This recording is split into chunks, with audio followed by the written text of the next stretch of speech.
الحمد لله وحده والصلاة والسلام على من لا نبي بعده أما بعد فأعوذ بالله من الشيطان الرجيم بسم الله الرحمن الرحيم قال الله تبارك وتعالى في القرآن الكريم والفرقان الحميد ولا تهنوا ولا تحزنوا وأنتم الأعلون إن كنتم مؤمنين ولا تهنوا اور تم ہمت نہ ہارو ولا تحزنوا اور تم غم نہ کرو وانتم الاعلون ان کنتم مؤمنین تم ہی بلندی پاؤ گے اگر تم مومن ہو۔ صدق اللہ العظیم۔ انتہائی واجب الاحترام حاضرین و سامعین، رمضان المبارک کا مہینہ گزرنے کے بعد شوال کا مہینے کا آغاز ہوتا ہے۔ اسلامی تاریخ کے اندر بے شمار واقعات ہیں جو ان تاریخوں میں رونما ہوئے، ان مہینوں میں رونما ہوئے ہیں، جن کا تعلق سیرت کے ساتھ ہے۔ ان واقعات کو جاننا ہمارے لیے ضروری ہے تاکہ اس میں سے ہمیں جو سبق ملتا ہے اس پر ہم عمل کر سکیں۔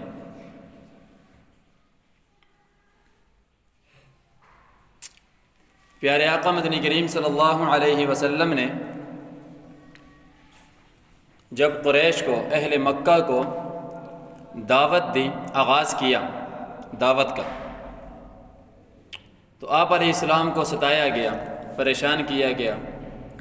آپ علیہ السلام پر جن لوگوں نے ایمان لایا انہیں بھی ستایا گیا، پریشان کیا گیا۔ یہ سلسلہ چلتا رہا۔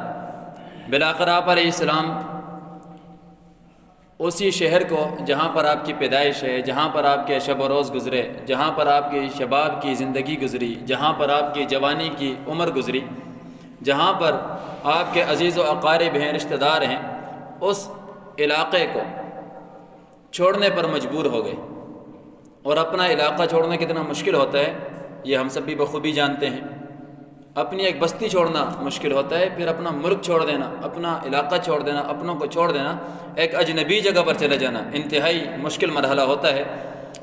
نبی علیہ السلام نے اس غم کو بھی برداشت کیا اور آپ علیہ السلام مکہ چھوڑ کر مدینہ کی طرف ہجرت فرما گئے۔ اللہ کا حکم یہی تھا۔ جب وہاں تشریف لے گئے تو یہ جو کفار تھے انہوں نے وہاں پر بھی پیچھے نہیں چھوڑا، پریشان کرنے کے لیے وہاں پر بھی جانے لگے۔ تنگ ہار کر، مجبور ہو کر بالآخر مسلمانوں نے بھی جنگ کے لیے خود کو آمادہ کر دیا کہ اب ہم ان کا مقابلہ کریں گے، اور اللہ کا حکم بھی آ گیا تھا کہ اب آپ کو اجازت ہے کہ آپ ان کے خلاف تلوار نکالیں، میدان جہاد کو سجائیں۔ میں انتہائی اختصار سے عرض کر رہا ہوں۔ غزوہ بدر پیش آیا۔ مدینہ پہنچنے کے بعد غزوہ بدر پیش آیا، جہاں پر 313 صحابہ کرام نے کفار کو شدید نقصان پہنچایا، انہیں شکست ہوئی، انہیں میدان سے بھاگنے پر مجبور کر دیا۔ اللہ کی مدد شامل حال تھی۔ اب 2 ہجری کا واقعہ یہ تھا، اس کے 1 سال گزرنے کے بعد 3 ہجری آئی، مہینہ ہے شوال کا۔ یہ جو آج مہینہ چل رہا ہے شوال کا مہینہ ہے، تو شوال کا مہینہ ہے، 3 ہجری ہے، ہجرت کا 3را سال ہے۔ حضرت عباس رضی اللہ عنہ جو نبی علیہ السلام کے چچا ہیں، ہجرت نہیں کی تھی، ابھی مکہ میں موجود تھے۔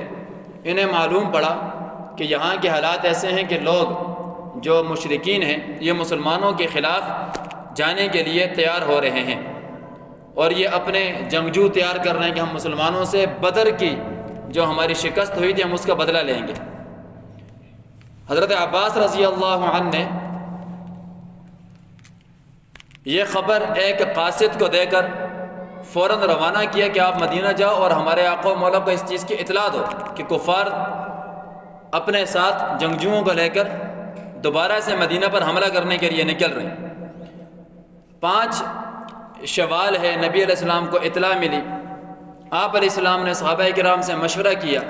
صحابہ کرام کے درمیان ایک شخص عبداللہ بن ابی بھی تھا جو کہ منافق تھا، لیکن درمیان میں موجود تھا، بیٹھا ہوا تھا۔ اس سے پہلے کبھی اسے مشورے میں شامل نہیں کیا تھا، یہاں پر وہ بھی آ ٹپکا درمیان میں، اس نے بھی اپنی ایک رائے دی جسے نہیں مانا گیا۔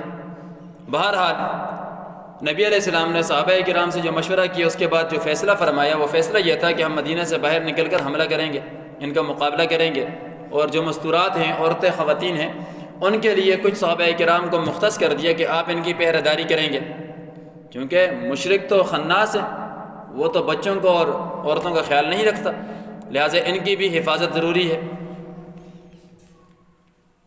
جب یہ حضرات نکلے ہیں، تعداد ہے 1000 مسلمانوں کی، جن میں نکلتے وقت 300 منافقین بھی شامل ہیں جو عبداللہ بن ابی کے ساتھ ہیں، وہ بھی مسلمانوں کے لشکر میں شامل ہیں، باقی 700 صحابہ کرام ہیں، مومنین ہیں۔ اب دوسری طرف جو کفار آ رہے ہیں، انہوں نے بدر کے اندر دیکھ لیا تھا کہ مسلمانوں کی ہمت اور جرت کیسی ہے، یہ ان کا ایک شخص بھی جو ہے جب میدان میں اترتا ہے تو 100 پر بھی بھاری ہوتا ہے، لہٰذا انہوں نے تعداد زیادہ کی اپنی، 3000 کی تعداد میں وہ نکلے، گھوڑے بھی ان کے پاس، ساز و سامان بھی ان کے پاس، سب کچھ ان کے پاس، پورا سال وہ تیاری کرتے رہے، ان کے پاس تو وسعت تھی مال کی، ان کے پاس سب کچھ موجود تھا۔ دوسری طرف قسم پرسی کی حالت میں نکلتے ہیں صحابہ کرام، گھوڑوں کی تعداد بھی کم ہے، لشکر کی تعداد بھی کم ہے، پھر ان کے ساتھ آنے والی عورتیں بھی ہیں۔ اب ان عورتوں کو ساتھ میں وہ کفار اس لیے لائے تھے کہ یہ اپنے لوگوں کو تیش دلائیں گی، تیش اس طرح دلائیں گے، ان کو یاد کرائیں گی کہ دیکھو بدر میں تیرے باپ کو مارا تھا، تیرے بھائی کے ان لوگوں نے مارا تھا، تو کیسا ہے، تجھ میں غیرت نہیں ہے، تو اٹھ ان کے سر تن سے جدا کر دے، تجھ میں غیرت ہونی چاہیے۔ اس طرح کی شعر و شاعری جب عورتیں کہیں گی تو ظاہر ہے کہ مرد کے جذبات مزید ابھریں گے، وہ مزید تیش میں آئے گا اور وہ ڈٹ کر لڑے گا۔ یہ ان کی چال تھی، وہ ساتھ عورتیں بھی لے کر آئے، عورتیں طبلہ بجا رہی ہیں، ساتھ میں شعر و شاعری کر رہی ہیں، اور ادھر جو کفار ہیں وہ میدان میں اترے ہوئے ہیں۔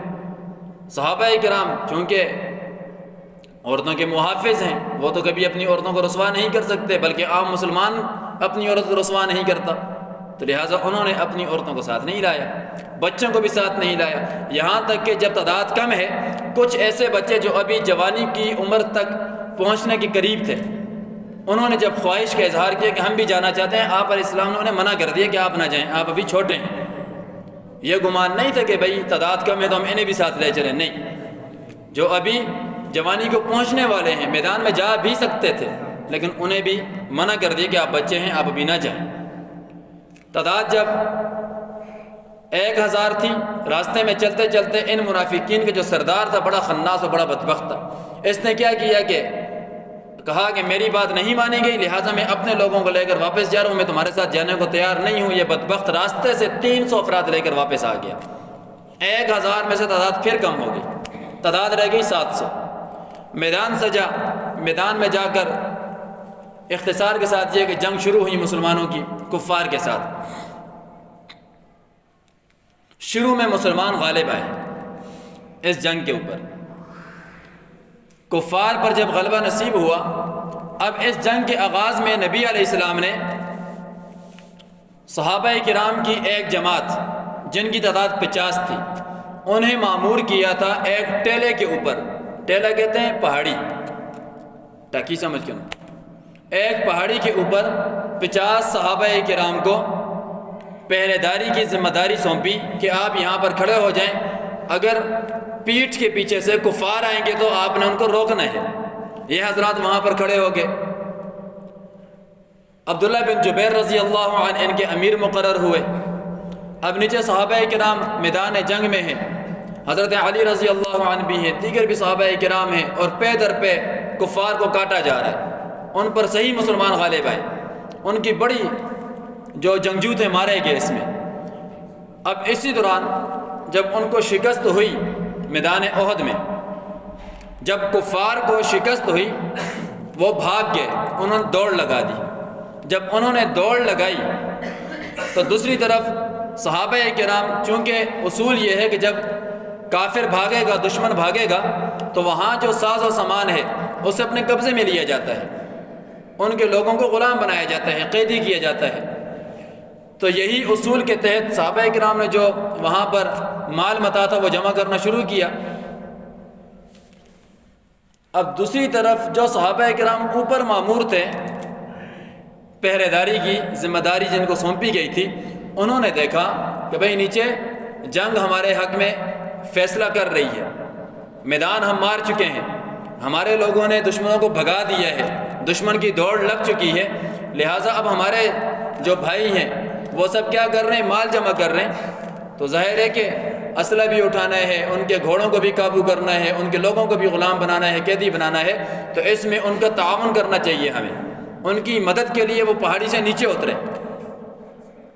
بعض نے منع کیا کہ بھئی ابھی نہ روکیں جب تک حکم نہیں آتا، لیکن انہوں نے کہا بات کلیئر ہو چکی ہے، میدان ہمارے سامنے ہے، کفار بھاگ چکے ہیں، ہم تو اپنے بھائیوں کی مدد کے لیے جا رہے ہیں۔ اور اسی طرح ہوتا ہے جنگوں کے اندر، ہم تو ویسے ہی کر رہے ہیں، وہ نیچے اتر آئے۔ اب دوسری طرف جو کفار تھے ان کے بھی کچھ لوگ پہرے پر دوسری طرف موجود تھے، انہوں نے دیکھا کہ مسلمان اس طرف سے نیچے جا چکے ہیں، اگر ہم یہاں پر حملہ کریں تو ہم دوبارہ ہاری ہوئی جنگ کو جیت سکتے ہیں۔ انہوں نے وہ حملہ کیا، وہاں پر عبداللہ بن جبیر رضی اللہ عنہ اور ان کے ساتھ جو باقی دوست وہاں پر موجود تھے جو نیچے نہیں اترے تھے، انہوں نے ڈٹ کر مقابلہ کیا، یہاں تک کہ وہ سب شہید بھی ہو گئے، لیکن پیچھے نہیں ہٹے۔ اب یہاں سے کفار نیچے اترے، جب اس گھاٹی سے نیچے اترے میدان میں آئے تو میدان میں پہنچ کر ان میں سے کسی نے افواہ اڑا دی کہ نبی علیہ السلام کو شہید کر دیا گیا ہے، نعوذ باللہ۔ اب مجھے یہ بتائیں کہ ایک بندے کا اپنے والد سے کتنی محبت ہوتی ہے، جب اس کی فوتگی کی اطلاع ملتی ہے انسان حواس باختہ ہو جاتا ہے، ہل جاتا ہے ایک مرتبہ۔ اپنے استاد سے کیسی محبت ہوتی ہے، کلیجہ منہ کو آتا ہے سن کر جب اچانک خبر ملتی ہے کہ تیرا استاد فوت ہو گیا۔ یہ تو ہماری محبتیں ہیں۔ وہ لوگ جنہوں نے نبی علیہ السلام کے وضو کے پانی کو زمین پر نہیں گرنے دیا، جنہوں نے نبی علیہ السلام کے محبت اور عشق میں اپنے گھروں کو بھی تقسیم کر دیا، اپنی جان تک، سب سے عزیز چیز انسان کی جان ہوتی ہے، وہ جان ہتھیلی پر لے کر میدانوں میں نکلنے والے لوگ، جب انہیں معلوم ہوا کہ ہمارے محبوب، ہمارے آقا و مولا کو کسی نے شہید کر دیا تو ان کی حالت کیا ہوگی صدمے سے۔ ایک طرف صحابہ کی شہادتیں ہیں جو گھاٹی پر معمور، دوسری طرف وہ وہاں سے کفار اتر کر میدان میں آ گئے، اچانک سے حملہ۔ صحابہ کرام تو بے خبری میں تھے اس وقت، وہ تو سمجھ رہے تھے کہ کفار بھاگ چکے۔ اسی بے خبری کی حالت میں تیسرا معاملہ یہ ہوا کہ نبی علیہ السلام کی وفات کی، شہادت کی، نعوذ باللہ، خبر ان کے کانوں تک پہنچی، وہ سنبھل نہیں سکے۔ وہ کیسے سنبھلتے؟ اتنا بڑا صدمہ ان کو پہنچ گیا کہ اچانک ہم پر کفار نے حملہ بھی کر دیا اور ہمارے آقا کو شہید بھی کر دیا گیا۔ ان کے حوصلے پست ہونے لگے۔ کچھ صحابہ نے نبی علیہ السلام کی جب یہ اطلاع ان تک پہنچی، وہ میدان سے سائڈ پر کنارہ کش ہو گئے صدمے سے، سمجھ نہیں آئی۔ جس طرح بعض اوقات انسان پر جب اچانک ہم پہنچتے ہیں نا کہ تیرا والد فوت ہو گیا، وہ بیچارہ سائڈ پر جا کر بیٹھ جاتا ہے، بس ہون میں زندہ کس واسطے رہا، ہون سے ہماری زندگی ختم ہو گئی ہے، ہون میں کی جینا ہو جا۔ کچھ وقت کے لیے یہ الفاظ ادا ہوتے ہیں، کچھ وقت کے لیے یہ کیفیت انسان پر طاری ہوتی ہے بسا اوقات، جب اپنی محبوب چیز انسان کھو دے۔ صحابہ کرام تو جیتے ہی نبی علیہ السلام کے لیے تھے، وہ تو اپنی جانیں پیش کرنے کے لیے تڑپ رہے تھے کہ ہم آقا پر قربان ہو جائیں۔ اور اسی غزوہ احد میں ابو دجانہ رضی اللہ عنہ، انہوں نے اپنی جان پیش بھی کی۔ صحابہ کرام نے نبی علیہ السلام کے سامنے کھڑے ہو کر اپنی جانوں کو پیش بھی کیا ہے، پیچھے نہیں ہٹے۔ اور اسی جنگ کے اندر نبی علیہ السلام کا ایک دانت مبارک بھی شہید ہوا ہے۔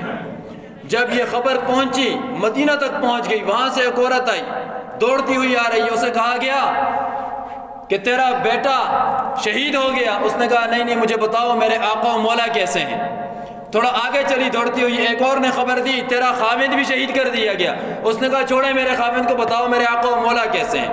تھوڑا آگے چلی اور اسے خبر دی تیرا بھائی بھی فوت ہو چکا ہے، اسے بھی شہید کر دیا گیا۔